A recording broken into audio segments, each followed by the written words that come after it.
அப்போ இதை புரிஞ்சுக்கங்க, புரியுதா? இப்போ அல்லாஹ் இந்த வெள்ளைக்காரங்களுக்கு அல்லாஹ் என்ன பண்ணா, ஃபஸ்ட்டு திறந்து விட்டான். திறந்து விட்டு ஃபஸ்ட்டு என்ன பண்ணான், அவங்களுக்கு பாடம் நடத்தினான். உலகம் பூரா அவங்க சுற்றி பார்த்தாங்க, இப்படி ஒரு தீன் இருக்கிறத பார்த்தாங்க. அதுக்கப்புறம் நிராகரித்தாங்க, உலகத்தை சூறையாடலான்னு பார்த்தாங்க.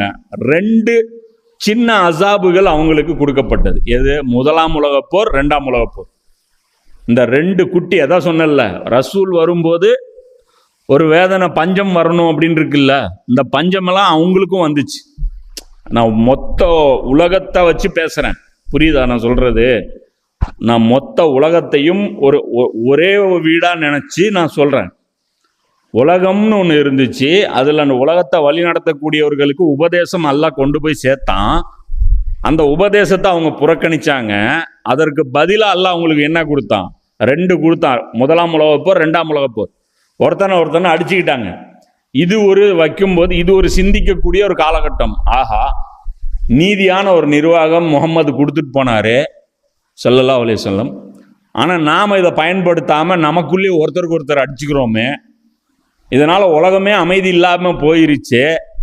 மனித குலம் இப்படியே போயிட்டு இருந்துச்சுன்னா அழிஞ்சிருமே அப்படின்னு தானே இவங்க யோசிச்சிருக்கணும். அப்படி பண்ணல. நம்ம ஒருத்தனே பெரிய ஆளாக இருக்கணுங்கிறதுனால தான் இந்த உலகம் இவ்வளோ பெரிய பிரச்சனையை சந்திக்குது. முதல்ல யார் நினச்சா? பிரிட்டிஷ். நான் மட்டும்தான் பெரிய ஆள், வேற எவனும் பெரிய ஆள் கிடையாதுன்னா. 2ஆம் உலகப் போரில் யார் நினச்சா? ஹிட்லர். நான் மட்டும்தான் பெரிய ஆள், வேற எவனும் பெரிய ஆள் இல்லைன்னா. அப்போ அந்த ஒருத்தன் பெரிய ஆளாக இருக்கிறது தான் பிரச்சனை.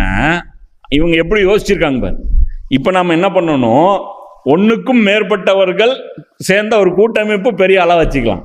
அதாவது நம்ம ரவுடிகள் எல்லாரும் சேர்ந்து ஒரு கேங் அமைச்சிக்கலாம். ஆனால் நம்ம கேங்குக்குள்ளே நம்ம அடிச்சுக்கூடாது. ஆனால் நம்ம கேங்குக்கு எதிராக ஒருத்தன் கிளம்புனாலும் அவனை காலி பண்ணணும்.